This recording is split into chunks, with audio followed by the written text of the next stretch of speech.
Você já percebeu que algumas pessoas parecem ter sido feitas para curar feridas, mas acabam despertando monstros escondidos em quem se aproxima delas? E se eu te disser que trair um super empata não é apenas uma crueldade emocional, mas um ritual psicológico que convoca forças que o próprio narcisista não consegue controlar? Na visão de Jung, nada do que fazemos ao outro fica apenas do lado de fora. Toda traição é uma mensagem enviada ao inconsciente, um bilhete escrito na linguagem da sombra. E quando essa sombra é tocada através de alguém profundamente sensível, o preço nunca é pequeno. O narcisista acredita que está no controle porque vê o superempata como presa fácil, fonte infinita de perdão, compreensão e afeto. Mas Jung nos lembraria que aquilo que tentamos dominar com arrogância costuma voltar como destino. O superempata, ao ser traído, não é apenas uma vítima. Ele é o espelho que revela o que o narcisista passa a vida inteira fugindo de enxergar. E quando esse espelho racha, algo escapa das fissuras. Culpas antigas, medos infantis, a sensação sufocante de vazio que sempre foi cuidadosamente encoberta por charme, manipulação e grandiosidade. Há um ponto em que a história muda silenciosamente de direção. O que parecia apenas mais um jogo de poder, mais uma conquista, mais uma manipulação bem-sucedida, começa a se transformar numa espécie de invocação psicológica. Jung chamaria isso de ativação da sombra. Tudo aquilo que foi negado, reprimido, projetado no outro, começa a se organizar em torno do ato da traição. O superempata sente a dor no corpo e na alma, mas o narcisista é quem, sem perceber, acende a própria fogueira interna. A pergunta é, o que acontece quando a pessoa usada como depósito de projeções simplesmente deixa de segurar esse peso? Talvez você já tenha vivido isso e nunca tenha nomeado. Sentiu que, depois da traição, algo em você mudou para sempre, como se uma porta invisível tivesse sido aberta, revelando tanto a sua própria força quanto a verdadeira miséria emocional de quem te feriu. Jung diria que ali começa um confronto com o inconsciente que não pode mais ser adiado. Para o superempata, pode ser o início de um despertar. Para o narcisista, pode ser o início de uma queda. Mas nenhum dos dois sai ileso desse encontro com a sombra. A questão inquietante é, quem você acha que realmente está sendo destruído nessa dinâmica? Ao longo desta jornada, você vai perceber que trair um superempata não é um detalhe de relacionamento, é um ato simbólico, quase arquetípico, que mexe com forças profundas. Não é apenas sobre mensagens não respondidas, mentiras ou segredos. É sobre o momento exato em que a máscara cai, em que o papel de salvador se desfaz, em que o inconsciente decide cobrar a conta. E quando você entender o que realmente é invocado nessa hora, talvez nunca mais olhe para um narcisista, um superempata ou para a sua própria história da mesma maneira. Existe um momento silencioso, quase imperceptível, em que o superempata começa a sentir que algo está errado, mas ainda não sabe nomear. Não é o grito, é o incômodo sutil. Uma piada atravessada, um olhar desviado, uma ausência que não combina com o discurso de carinho. Jung diria que muito antes da traição ser descoberta no plano concreto, o inconsciente já leu o movimento. O corpo sente, o peito aperta, a intuição fala. Mas a mente racional corre para defender o outro, não a si mesmo. O superempata inventa desculpas, cria narrativas para proteger o vínculo, não porque é ingênuo, mas porque enxerga o potencial de luz no outro e insiste em acreditar que é ali que a verdade mora. Enquanto isso, a sombra do narcisista observa em silêncio, satisfeita com a facilidade de atravessar defesas tão abertas. Para o narcisista, tudo isso parece apenas mais uma oportunidade de controle. Ele percebe a sensibilidade do superempata como fraqueza, como se aquela capacidade de sentir profundamente fosse um defeito e não uma força psicológica rara. Jung lembraria que aquilo que desprezamos no outro muitas vezes carrega exatamente aquilo que reprimimos em nós mesmos. O narcisista despreza a profundidade emocional porque em algum momento precisou amputar a própria. No fundo, não suporta lembrar que um dia também quis ser visto, acolhido, escutado. Então, quando encontra um superempata, sente ao mesmo tempo fascínio e fúria. Fascínio pela possibilidade de ser nutrido. Fúria por ver refletida na delicadeza do outro a própria carência que passou a vida negando. A traição, quando acontece, raramente é um raio em céu limpo. Ela é o resultado de uma sequência de pequenas escolhas internas, muitas delas invisíveis. Jung falaria de um complô do inconsciente, desejos não assumidos, impulsos de destruição, fantasias de poder, tudo conspirando por trás da máscara social. O narcisista não trai apenas por desejo de novidade,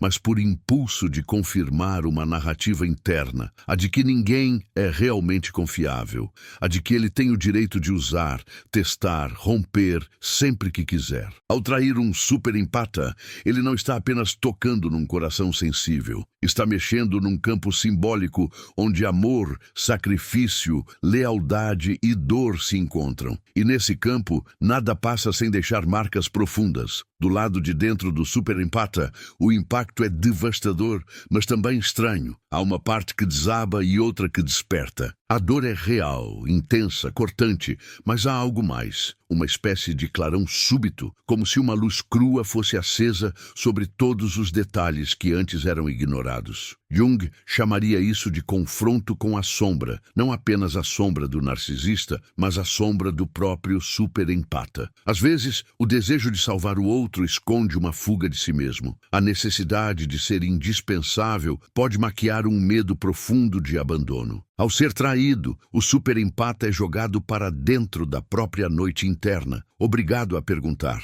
em que momento deixei de me ver para enxergar apenas o outro? Nesse ponto, algo muito sutil acontece. A energia começa a se inverter. O narcisista acredita que venceu, que conseguiu mais uma vez provar seu poder de sedução e de controle. Porém, no mapa junguiano, o que está sendo ativado é um processo que ele não domina. Toda vez que machuca alguém que o amou sinceramente, ele alimenta a própria sombra com mais material. Culpa reprimida, vergonha enterrada, medo do vazio, tudo empurrado ainda mais para o porão psíquico. Pode parecer que nada o afeta, que ele segue leve, rindo, se exibindo. Mas por trás dessa aparente liberdade, começa a crescer um peso silencioso, sonhos perturbadores, sensações de que nada é suficiente, necessidade de aumentar cada vez mais o nível de estímulo. Isso não é liberdade, é fome. O superempata, por outro lado, entra num território de ruína e possibilidade ao mesmo tempo. A dor o obriga a encarar temas que antes eram empurrados para depois. Por que eu aceitei sinais de desrespeito? Por que eu minimizei meu próprio sofrimento para não perder alguém? Por que eu aceitei ser cenário para a história de outra pessoa, enquanto a minha ficava sempre em segundo plano? Jung diria que a vida usa essas fraturas para chamar a consciência para o centro. A traição funciona como um terremoto interno que derruba as estruturas frágeis e expõe o que é verdadeiro. O superempata, que antes colocava toda a sua energia em compreender o narcisista, começa, ainda que timidamente, a voltar o olhar para si. E é aí que a jornada muda de eixo. O narcisista, sentindo essa mudança, tende a reagir com ainda mais controle. Quando percebe que o superempata começa a se distanciar energeticamente, mesmo antes de ir embora fisicamente, ele sente um pânico que muitas vezes nem reconhece como tal. Jung explicaria isso como a ameaça de perder o objeto de projeção. Sem o superempata, o narcisista perde o espelho que o fazia sentir-se especial, desejado, grandioso. Por isso pode intensificar o jogo, reaparecer mais sedutor, mais vulnerável, mais arrependido do que nunca. Promessas, lágrimas, discursos sobre mudança. Mas por trás de tudo isso, a mesma pergunta ecoa inconscientemente: quem eu sou quando ninguém me admira? Para o superempata, esse retorno confunde. A parte que ainda ama sente vontade de acreditar, enquanto a parte que despertou começa a perceber padrões. Surge um conflito interno dilacerante: confiar ou se proteger, ficar ou partir, perdoar ou finalmente se escolher. Jung lembraria que nesse ponto a resposta não é moral. é simbólica. A questão não é apenas se o outro merece uma nova chance, mas se você está disposto a se trair mais uma vez para caber numa história que já provou ser um labirinto. É aqui que aparecem as frases que ninguém ouve em voz alta, mas que ecoam por dentro. Por quanto tempo mais vou sacrificar a minha alma para não encarar o meu medo de ficar só? A sombra, nesse cenário, não é um vilão externo. Ela é um campo compartilhado. No narcisista, aparece como compulsão de ferir, manipular, sugar. No superempata, aparece como compulsão de aceitar, justificar, consertar. Quando a traição vem à tona, esse campo é iluminado. Tudo aquilo que estava escondido nas entrelinhas do relacionamento vem à superfície. Dependência emocional, medo de abandono, necessidade de validação, crenças antigas sobre amor e sofrimento. Jung diria que, se há coragem suficiente para encarar esse material, a dor pode se transformar em consciência. Mas se não há, o padrão se repete, com novos rostos, novos cenários e a mesma sensação de vazio no final. No fundo, a pergunta que fica pairando sobre os dois não é quem errou mais, mas quem vai ousar olhar para dentro primeiro. Trair um superempata, na perspectiva junguiana, é cutucar diretamente uma zona sagrada da psique, aquela em que amor e ferida se entrelaçam. O narcisista pensa que saiu ganhando porque não perdeu o jogo imediato. Porém, no teatro mais profundo da alma, algo diferente se inscreve. Ele acabou de alimentar a própria sombra com mais fragmentos de si mesmo. O superempata pensa que perdeu tudo, mas carrega justamente aquilo que o outro não tem, a capacidade de transformar dor em significado. A questão que começa a nascer ainda em sussurro é simples e perturbadora ao mesmo tempo. E se essa traição, vista à luz de Jung, não for apenas o fim de uma história, mas o início de quem você sempre deveria ter sido? Não perca mais tempo vivendo com esse fardo. Garanta agora o seu livro digital, Guia Prático e Chocante para Desarmar o Narcisista Sem Discussão, e descubra como aplicar essas poderosas lições no seu dia a dia. Atenção! O estoque é limitado e está se esgotando rapidamente. Clique agora e comece sua jornada em direção à paz e confiança que você merece. Em algum ponto, quando a poeira da descoberta começa a baixar, a pergunta muda silenciosamente de "por que ele fez isso comigo?" para "o que em mim entrou nesse tipo de história?" É uma virada quase cruel, porque dói admitir que a alma sabia de coisas que a mente decidiu ignorar. Jung diria que os complexos estavam ativos o tempo todo. Memórias antigas de não ser visto, medos infantis de abandono, experiências de ter que merecer amor sendo útil, compreensivo, perfeito. A traição não cria esse material, ela acende o holofote sobre ele. O superempata então percebe que não está lidando apenas com o narcisista diante dele, mas com uma longa fila de ausências e rejeições que começaram muito antes dessa relação. Do lado do narcisista, o cenário não é menos trágico, apenas menos assumido. Por trás da persona confiante, sedutora, segura de si, existe um eu fragmentado que aprendeu muito cedo que vulnerabilidade é perigosa. Jung explicaria que, para sobreviver, essa criança interna construiu uma carapaça de grandiosidade, um eu inflado que precisa ser alimentado o tempo todo. A traição entra como uma forma de manter essa narrativa. Se eu posso quebrar corações e seguir em frente, então eu sou poderoso. Eu não preciso de ninguém. Mas, em um nível mais profundo, cada coração quebrado é um lembrete distorcido de um coração que nunca foi devidamente cuidado, o próprio. O superempata, muitas vezes, tem uma história oposta. Cresceu sendo o que escuta, o que consola, o que entende. Talvez tenha sido a criança que captava o clima da casa antes de todo mundo, que sentia a tristeza da mãe, a raiva do pai, o medo dos irmãos. Jung diria que o inconsciente coletivo encontra nos superempatas um tipo de guardião da sensibilidade, alguém capaz de perceber nuances invisíveis. Só que isso tem um preço. Acostuma-se a se adaptar, a ser o remédio de todo mundo, mesmo quando ninguém pergunta se ele está bem. Quando entra em relação com um narcisista, essa programação invisível é ativada. Ele sente que encontrou alguém que precisa da sua luz, e isso o prende. A traição rompe esse enredo, mas também escancara o desequilíbrio. Quem cuida de todo mundo? Se olharmos com olhos junguianos, essa dinâmica não é apenas pessoal, é arquetípica. O narcisista encarna o arquétipo do dominador ferido, aquele que compensa o próprio vazio com controle e conquista. O superempata encarna o arquétipo do curador ferido, aquele que tenta curar o outro para não encarar a própria ferida. A traição funciona como um choque entre esses dois papéis. De repente, o curador percebe que foi usado e o dominador percebe que pode perder sua principal fonte de alimento emocional. É como se uma peça de teatro antigo estivesse sendo encenada, onde vítima, algoz e salvador trocam de lugar o tempo todo, sem que ninguém perceba que está preso a um roteiro ancestral. Em algum momento, porém, o superempata sente um cansaço diferente. Não é só tristeza, é exaustão da alma. Aquela disposição infinita para compreender, justificar e acolher começa a rachar.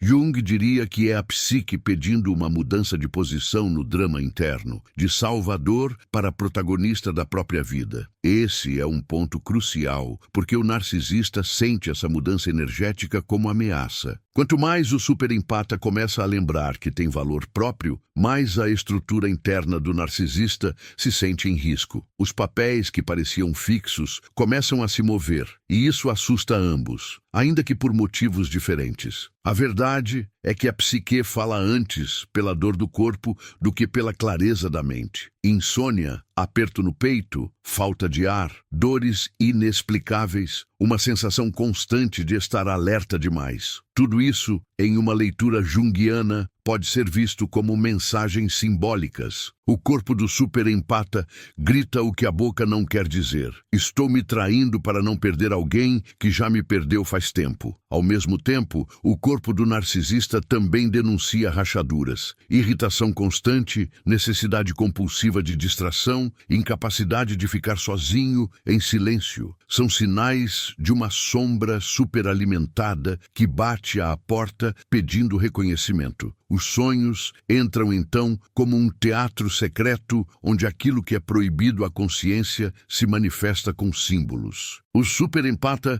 pode começar a sonhar com casas alagadas, malas prontas, portas que não se abrem, pessoas que o ignoram. Jung leria isso como imagens da psique, mostrando que há partes de si pedindo para sair de lugares que já não cabem. O narcisista, por sua vez, pode sonhar com quedas, perseguições, máscaras quebrando, multidões que antes o aplaudiam se virando contra ele. Mesmo que ele acorde rindo e diga que foi apenas um sonho estranho, o inconsciente está escrevendo a mesma mensagem em linguagens diferentes. Alguma coisa precisa mudar, ou a ruptura será mais violenta. Quando esses sinais são ignorados, a história tende a se repetir com intensidade crescente. O narcisista, para não entrar em contato com o próprio medo, duplica a performance. Mais sedução, mais promessas vazias, mais jogos de poder. O superempata, para não encarar o terror de ficar só ou de admitir que perdeu tempo, pode se prender ainda mais, tentando fazer dar certo por um último esforço. Jung chamaria isso de tentativa desesperada do ego de manter o controle. Porém, quanto mais o ego insiste, mais a sombra acumula energia.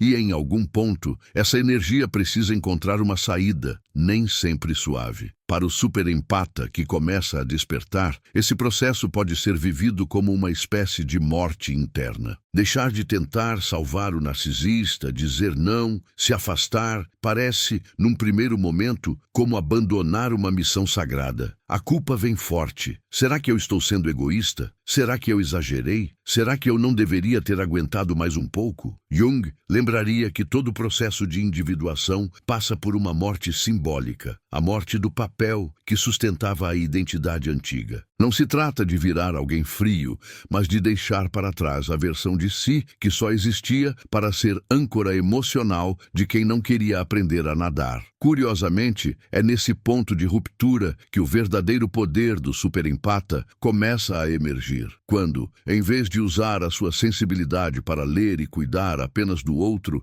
ele começa a direcionar essa capacidade para dentro, algo extraordinário acontece. Ele percebe padrões, nomeia feridas, reconhece repetições. Começa a ver, com a mesma clareza com que enxergava o narcisista, as próprias concessões, medos e autoenganos. Jung diria que ali a sombra do superempata começa a se integrar. A raiva reprimida, o cansaço negado, o desejo de ser escolhido também vem à tona. E quando isso é acolhido, a sensibilidade deixa de ser ferramenta de autossacrifício e se torna bússola de verdade. Enquanto isso, no silêncio que se instala quando o superempata começa a se afastar, o narcisista encara algo que sempre evitou: o eco. Sem aplauso, sem admiração incondicional, sem alguém disponível para absorver suas crises. Ele se vê diante do vazio que passou a vida tentando preencher com conquistas externas. Jung falaria de um colapso da persona. A máscara começa a rachar quando já não tem plateia. O que ele faz com esse momento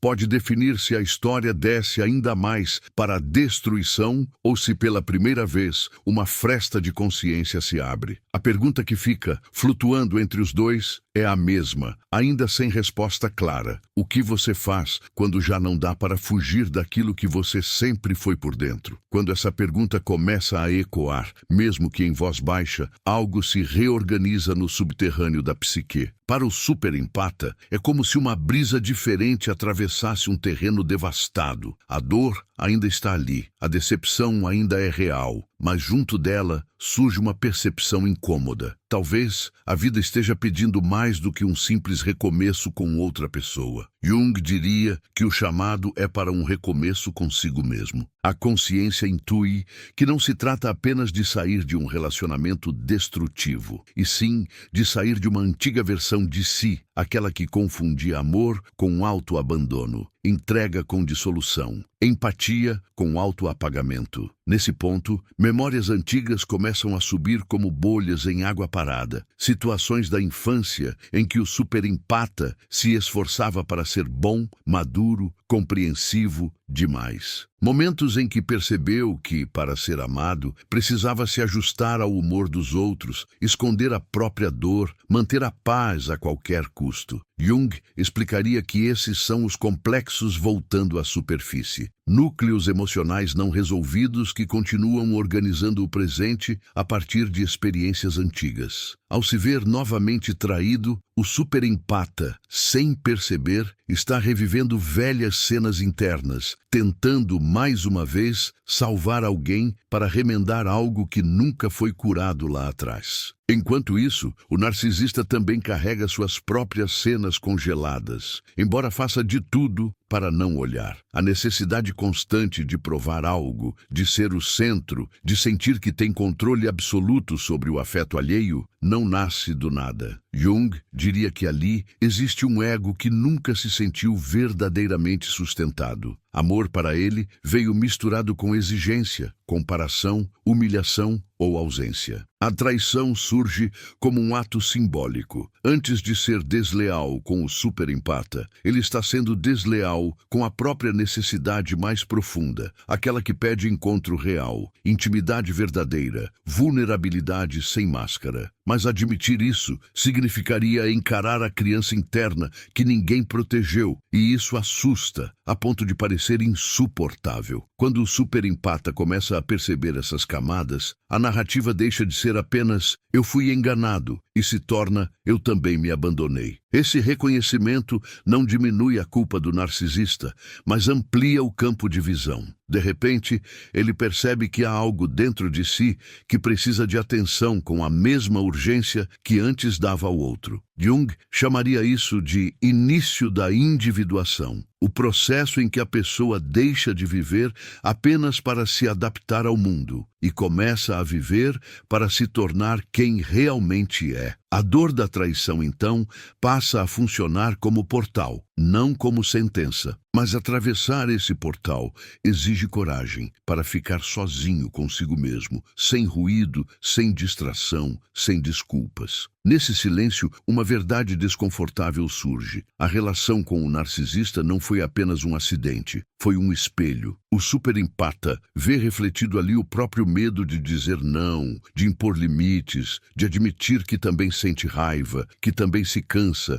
que também tem o direito de ser prioridade. Jung diria que a sombra do superempata é justamente essa parte firme, assertiva, muitas vezes demonizada como egoísmo. Ao integrar essa sombra, ele para de se colocar sempre no último lugar da fila. E, curiosamente, quanto mais ele se escolhe, menos atraente se torna para estruturas narcisistas que se alimentam da sua capacidade infinita de ceder. Do lado do narcisista, o movimento interno é mais caótico. Sem a validação constante do superempata, as fissuras começam a aparecer com mais força. Ele pode buscar rapidamente outra vítima, outro espelho, outra fonte de energia emocional, tentando recriar a sensação de poder. Mas para Jung, isso não é solução, é aprofundamento do problema. Cada nova relação construída sobre manipulação e fantasia reforça o abismo interno, porque nenhuma admiração externa é capaz de preencher o vazio deixado por uma identidade não construída de dentro para fora. O narcisista segue fugindo de si,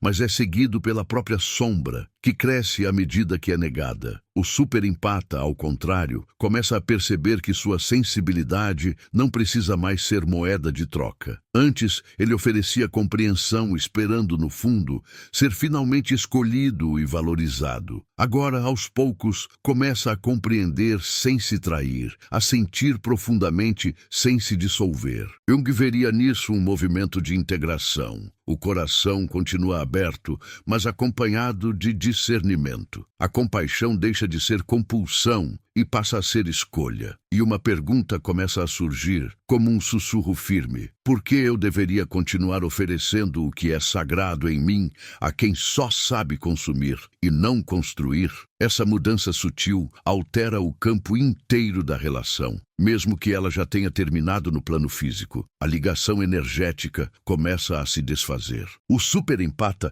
perde o impulso de vasculhar redes sociais, de checar mensagens antigas, de se imaginar como culpado pelo colapso. Em vez disso, começa a olhar para os próprios sonhos, desejos e projetos que ficaram parados enquanto ele tentava consertar alguém que não queria ser consertado. Jung diria que a libido psíquica, antes investida na fantasia de salvar o outro, começa a retornar ao eu. E quando essa energia volta, a vida começa a se reconfigurar de maneiras que antes pareciam impossíveis. Para o narcisista, essa retirada de energia é sentida como perda real, ainda que ele não dê esse nome. De repente ele percebe que aquela pessoa que antes estava sempre disponível, sempre pronta a ouvir, sempre disposta a perdoar, já não responde da mesma forma. Esse deslocamento de poder é insuportável para um ego acostumado a ser o centro. Jung lembraria que é justamente nesse ponto de crise que uma oportunidade rara aparece. Ou ele reconhece a ferida e inicia, ainda que tardiamente, um confronto honesto com a própria sombra, ou aprofunda o caminho da fragmentação, trocando de rosto, de parceiro, de cenário, mas carregando o mesmo vazio em todas as direções. No meio desse movimento, uma pergunta silenciosa passa a habitar o coração do superempata. E se essa dor tiver vindo para me libertar de uma forma de amar que sempre me destruiu aos poucos? Não é uma pergunta fácil, nem tem resposta imediata, mas ela começa a corroer as certezas antigas, aquelas que diziam que amar era aguentar tudo, que sentir era aceitar qualquer coisa, que ser empático era nunca incomodar ninguém com os próprios limites. Jung diria que essas crenças fazem parte de um sistema psíquico antigo, que agora está sendo questionado pela própria alma. E cada vez que o superempata escolhe a si mesmo um pouco mais, uma parte desse sistema se desfaz. É nesse entrelugar, entre fim e início, que algo profundamente misterioso acontece. O superempata ainda sente falta, ainda lembra, ainda sonha com o que poderia ter sido. O narcisista ainda se agita, ainda procura novas formas de provar sua grandiosidade. Mas abaixo da superfície, forças mais antigas e mais sábias estão em movimento. A sombra foi invocada, e ela não volta para o porão facilmente. Ela quer ser vista, nomeada, integrada. E é justamente aqui, nessa zona cinzenta de transição, que a história pode tomar um rumo que a maior parte das pessoas nunca tem coragem de seguir adiante para descobrir. Há um instante em que a história parece dar uma pausa estranha, como se o universo inteiro prendesse a respiração para ver o que você vai fazer com tudo isso que aconteceu. Não é mais só sobre mensagens visualizadas e não respondidas, sobre discussões e explicações intermináveis. É sobre o que esses acontecimentos acordaram dentro de você. Jung diria que a vida externa, nesse momento, vira um palco para algo muito mais profundo. O confronto entre quem você pensou que precisava ser para ser amado e quem você realmente é quando está finalmente disposto a se olhar sem máscaras. A pergunta que começa a se formar, quase como um sussurro, é brutal na sua simplicidade. Se eu parar de correr atrás de quem me fere, será que eu vou ter coragem de correr em direção a mim? A partir daí, cada lembrança da relação ganha um significado diferente. Aquela conversa em que você sentiu um aperto no estômago, aquele dia em que alguma coisa pareceu errada, aquele momento em que a desculpa não convenceu, mas você engoliu mesmo assim para não perder a pessoa. Tudo isso, sob a lente junguiana, não é apenas coisa da sua cabeça. São sinais de uma psique que tentou te avisar muitas vezes, mas foi silenciada em nome do medo de ficar só, do medo de ser difícil, do medo de não ser amado de novo. O superempata, revendo essa trajetória, sente um misto de vergonha e clareza. Vergonha por perceber o quanto se abandonou. Clareza por entender que, sem esse choque, talvez nunca tivesse visto. Enquanto isso, o narcisista continua tentando escrever a própria narrativa como se fosse intocável. Pode postar fotos como se nada tivesse acontecido, pode exibir novos relacionamentos como troféus, pode até usar a linguagem do arrependimento, mas sempre de um jeito que o coloca no centro, como vítima incompreendida ou como alguém que simplesmente é assim. Jung alertaria que isso não é força, é defesa. Quanto maior a necessidade de provar que está bem,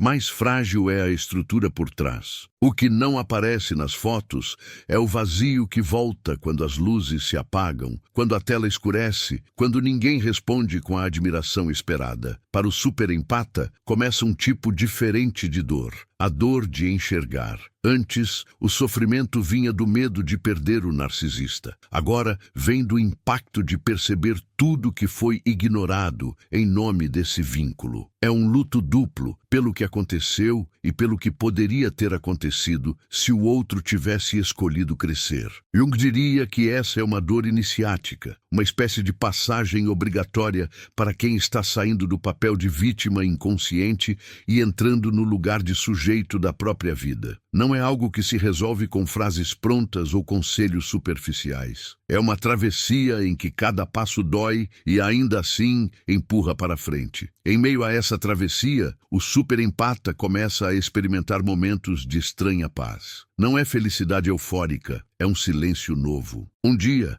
percebe que passou algumas horas sem pensar no narcisista. Em outro momento, nota que já não sente a mesma urgência em vigiar cada movimento do outro. Jung chamaria isso de retirada da projeção. Partes do coração e da alma que antes estavam depositadas num corpo alheio começam a voltar para casa. Esse retorno é discreto, mas poderoso. É como se fios invisíveis fossem sendo cortados um a um, devolvendo ao superempata a energia que ele nem lembrava que tinha. Do lado do narcisista, a reação a esse desligamento energético é quase sempre ambígua. Uma parte quer provar que segue no controle, que pode substituir o superempata com facilidade. Outra parte, mais profunda e silenciosa, sente uma espécie de perda que não sabe nomear. Jung diria que mesmo quem vive na defensiva reconhece instintivamente quando encontra alguém que tocou em camadas muito íntimas da psique. O problema é que admitir isso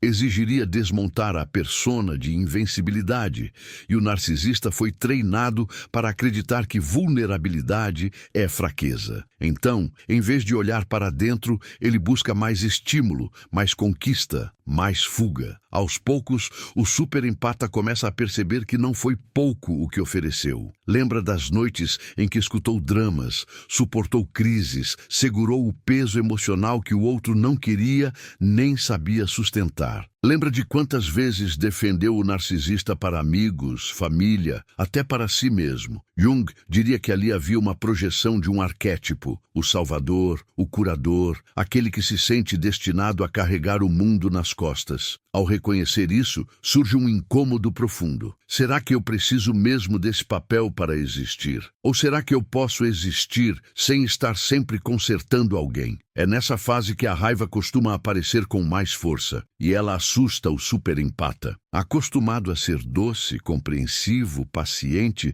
ele estranha esse fogo interno que quer dizer basta. Jung veria essa raiva não como pecado, mas como parte da sombra saudável que está pedindo espaço. É a mesma energia que protege, que põe limite, que diz: eu não aceito mais isso. Se o superempata conseguir acolher essa raiva sem se deixar destruir por ela, poderá transformá-la em fronteira, em dignidade, em escolha. Pela primeira vez, a dor deixa de ser apenas sinal de que algo deu errado e se torna combustível para decidir diferente. Do outro lado, o narcisista sente esse novo contorno como ameaça direta. A pessoa que antes aceitava tudo, agora começa a colocar distância, a não responder imediatamente, a não se comover com as mesmas promessas de antes. Jung diria que a estrutura narcisista depende da previsibilidade emocional do outro. Quando isso se rompe, o roteiro interno entra em colapso.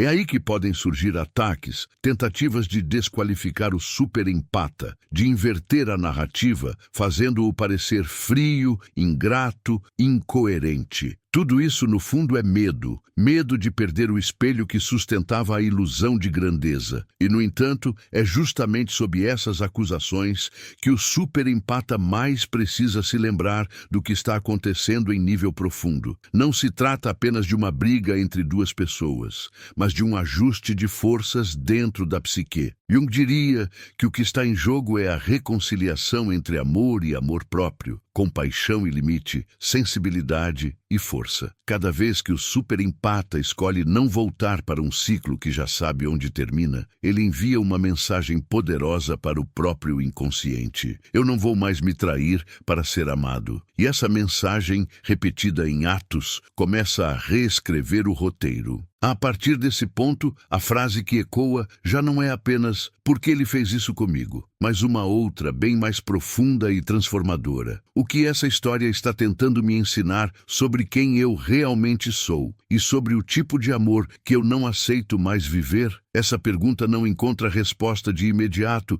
nem cabe em explicações rápidas. Ela age por dentro, como uma semente que ainda está debaixo da terra, invisível para o mundo, mas já rompendo a casca. E enquanto essa semente se prepara para nascer, algo maior continua se movendo na sombra, aguardando o momento certo para revelar aquilo que, até agora, você só sentiu, mas ainda não teve coragem de encarar por completo. Em algum momento, o superempata percebe que a pergunta já não é mais se o narcisista vai se arrepender, vai voltar ou vai mudar. A pergunta muda de direção, como um rio que encontra outra fenda na montanha. Será que eu ainda quero ser o tipo de pessoa que espera a transformação de quem escolheu me destruir enquanto sorria? Jung diria que esse é o instante em que o eixo da consciência começa a girar. Sai do outro, volta para o eu. Aquilo que antes parecia amor incondicional começa a se revelar como apego, necessidade de validação, medo de encarar um silêncio interno que sempre foi preenchido com o drama de alguém. E quando essa percepção toca o coração,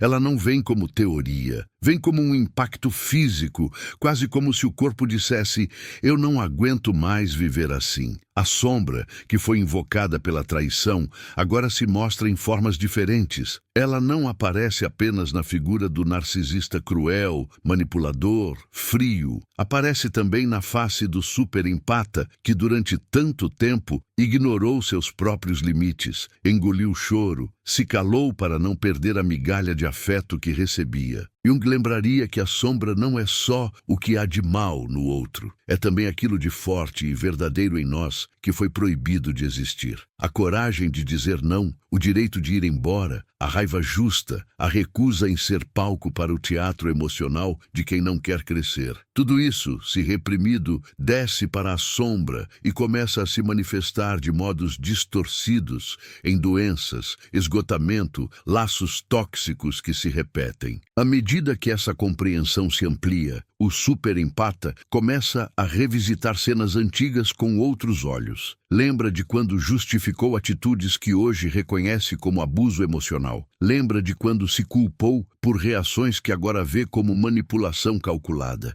Lembra de quando sentiu no fundo do peito que algo estava errado, mas preferiu acreditar nas palavras ao invés dos próprios sinais internos. Eu diria que, nessas horas, a psique está oferecendo uma chance rara de reescrever a relação consigo mesmo, porque, no fim, não é apenas um narcisista que precisa ser deixado para trás. É uma forma inteira de se relacionar com a própria intuição que precisa ser restaurada. Do lado invisível, o narcisista pressente essa mudança como uma perda de território. Ele talvez nunca tenha estudado psicologia, nunca tenha ouvido falar de Jung, mas sente instintivamente quando alguém deixa de ser manipulável. A energia muda, aquela culpa fácil já não vem com a mesma força. Aquele medo de desagradar já não domina todas as respostas. Aquele brilho nos olhos que misturava admiração com submissão começa a se apagar.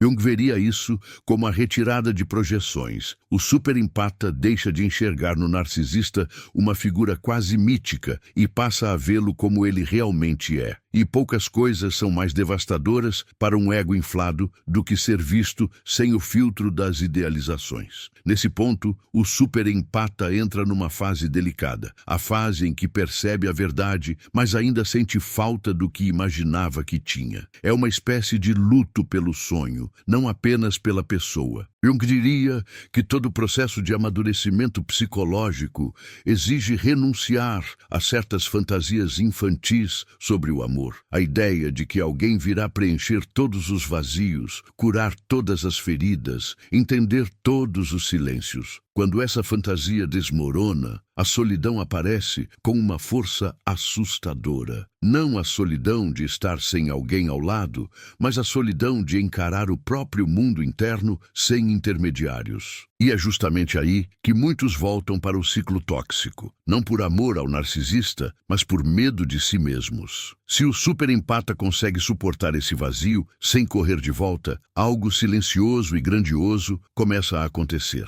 A mesma sensibilidade que antes servia para decifrar o outro passa a ser usada para escutar as próprias necessidades. Aquela empatia que antes se derramava sem freio, agora começa a ser canalizada com discernimento. Jung chamaria isso de recolhimento da projeção e reinvestimento da energia psíquica no self. É como se o coração, acostumado a bater no ritmo de outra pessoa, começasse finalmente a encontrar o próprio compasso. Ainda dói, ainda arde, ainda há recaídas internas, mas o eixo já girou. E girar o eixo, na linguagem profunda da alma, é o começo de toda a cura real. Enquanto isso, para o narcisista, a sensação é de que perdeu um território que julgava conquistado para sempre. A ideia de que o superempata estaria eternamente disponível, eternamente compreensivo, eternamente presente, se desfaz. Jung diria que isso obriga a estrutura narcisista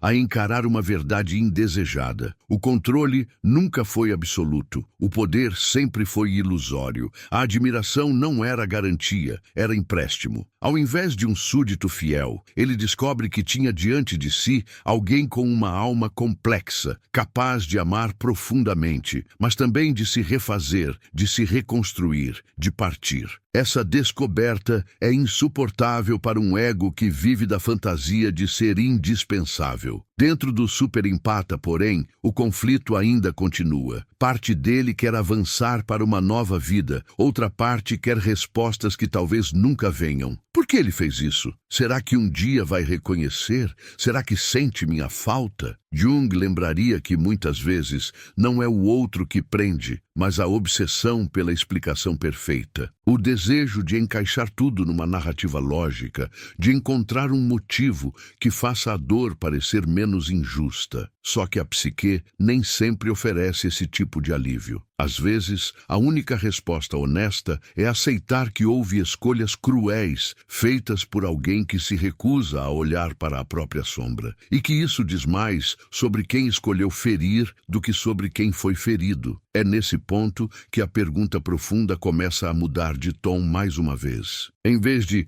"por que ele é assim?", surge uma outra, mais íntima e transformadora. Que parte minha acreditou que eu precisava disso para me sentir vivo, amado, necessário? Jung diria que aí se abre o verdadeiro portal da individuação. Porque ao invés de gastar toda a energia tentando desvendar o labirinto de um narcisista, o superempata começa a explorar o próprio labirinto interno. E ao contrário do que parece à primeira vista, esse labirinto não é um castigo. É um território sagrado, cheio de símbolos, memórias e forças adormecidas que esperavam exatamente esse choque para despertar. À medida que essa jornada interna avança, algo curioso acontece. O narcisista deixa de ocupar o centro do palco psíquico. Não porque é esquecido de repente, mas porque vai perdendo relevância como referência principal. O superempata começa a se lembrar de quem era antes desse encontro e também começa a vislumbrar quem pode se tornar depois.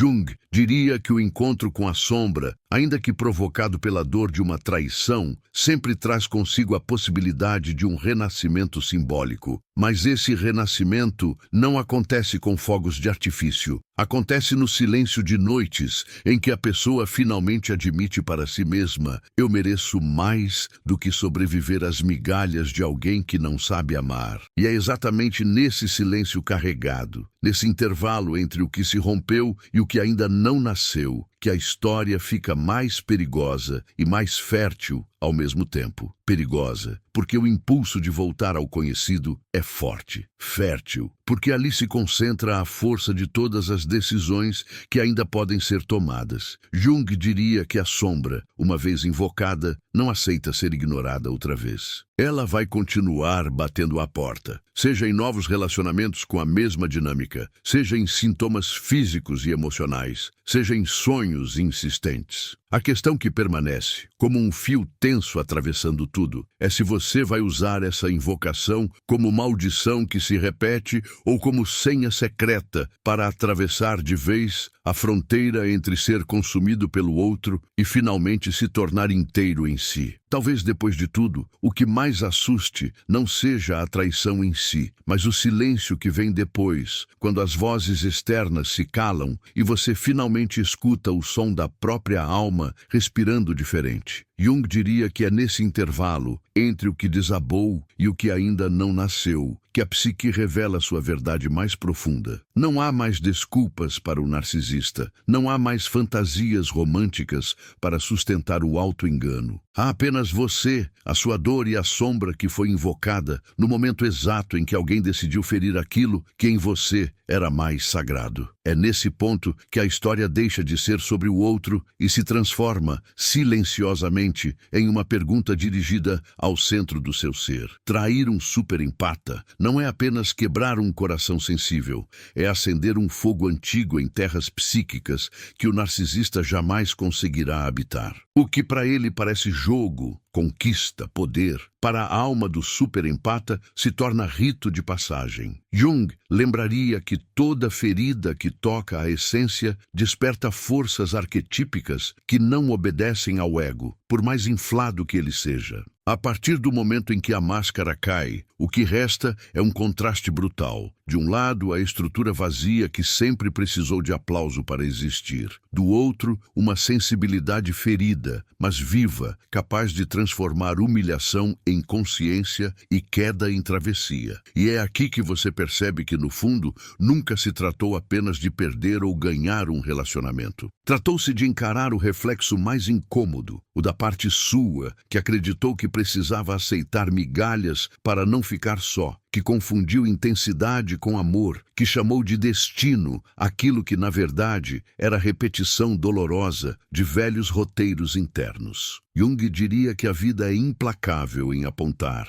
através das relações, onde ainda estamos nos traindo. E quando alguém trai um superempata, sem saber, ajuda a revelar o quanto esse superempata vinha se traindo em silêncio muito antes de ser ferido. Com o tempo, as cenas começam a voltar como flashes. A intuição ignorada, a palavra agressiva disfarçada de brincadeira, a promessa quebrada e engolida, o desconforto sentido no corpo e abafado pela mente. Cada fragmento, visto agora à luz da sombra, não vem mais para te culpar, mas para te devolver o que é seu. Jung lembraria que a consciência nasce quando nos permitimos olhar para trás sem filtros, sem máscaras e sem o desejo infantil de que tudo tivesse sido perfeito. A pergunta deixa de ser, por que fizeram isso comigo? E passa a ser, por que eu fiquei onde a minha alma já tinha ido embora há tanto tempo? É neste ponto que uma verdade sutil começa a se formar, ainda tímida, mas poderosa. Talvez a traição tenha sido a única linguagem forte o bastante para quebrar o feitiço. Aquilo que você chamava de amor era, em parte, medo disfarçado. O que você chamava de lealdade era, muitas vezes, esquecimento de si. O que você chamava de empatia era, em certos momentos, a recusa em se escolher. Jung diria que a alma, quando precisa acordar, permite que certas estruturas desabem para que a pessoa pare, finalmente, de confundir a própria essência com o papel que aprendeu a interpretar para ser aceita. Então, devagar, quase sem você perceber, a sua sensibilidade começa a mudar de função. Ela deixa de ser antena exclusivamente voltada para o clima emocional do outro e se torna radar voltado para dentro. Você passa a notar o que o seu corpo sente quando algo não está alinhado, passa a perceber a paz estranha que vem quando um não necessário é dito, passa a reconhecer a diferença entre um vínculo que te pede para se encolher e outro que te permite existir inteiro. Jung veria nisso o início real da individuação, quando o coração continua profundo, mas deixa de estar à disposição de quem só sabe ferir e sugar. Enquanto isso, a figura do narcisista vai se desfazendo aos poucos, não como castigo, mas como consequência. Sem o brilho da sua idealização, ele volta a ser apenas mais uma pessoa, com escolhas, limites e misérias que não são mais problema seu carregar. A sombra que ele mesmo invocou ao te trair agora passa a caminhar ao lado dele, pedindo um acerto que talvez nunca venha. E se vier, já não será a sua missão assistir. Jung diria que cada um é responsável por fazer as pazes com o próprio inconsciente e que a tentativa de salvar o outro dessa tarefa sempre termina em autoabandono. Em algum momento, sem data marcada, sem anúncio dramático, você percebe que a ferida já não sangra como antes. Ela continua ali, como cicatriz que conta uma história, mas já não dita os seus passos. Surge um respeito novo por tudo o que você sentiu, por tudo o que suportou, por tudo o que aprendeu sobre a sua própria profundidade. Você já não se vê apenas como alguém que foi enganado, mas como alguém que atravessou um território sombrio e voltou com algo que ninguém pode tirar: consciência. E é nesse instante que uma verdade simples, quase sussurrada, se acende por dentro como um farol. Às vezes, a maior vingança da alma é simplesmente deixar de sangrar por quem nunca aprendeu a amar. Se ao longo desta jornada você sentiu algo mexer aí dentro, talvez não tenha sido apenas o reconhecimento da dor, mas o despertar de uma parte sua que sempre soube que merecia mais. Jung diria que quando uma verdade é dita de forma simbólica, ela não atinge só a mente. Ela toca o inconsciente coletivo, encontra ressonância em lugares antigos, onde moram as experiências de todas as almas que já foram traídas, usadas, subestimadas. Se alguma frase ficou ecoando, se algum trecho pareceu falar diretamente com a sua história, isso não é acaso, é a sua própria sombra respondendo ao chamado. E agora, se você sente que essa travessia fez sentido, que esse mergulho na sombra te deu linguagem para dores que você nunca soube nomear, permita que esse movimento não morra aqui. Compartilhe este conteúdo com quem você sabe que está preso ao mesmo tipo de laço, mas ainda não encontrou palavras para sair. Deixe seu comentário como extensão da sua própria cura, um testemunho do ponto em que você está nessa jornada. E se sentiu que essa voz te acompanhou com verdade, se inscreva e permaneça por perto, não como número, mas como parte de uma comunidade que escolhe olhar para dentro, em vez de continuar fingindo que certas feridas nunca existiram. Porque no fim, trair um super-empata pode até invocar a sombra de Jung, mas é a sua escolha de consciência, a partir de agora, que decide se essa sombra vai te engolir ou te conduzir finalmente de volta para si.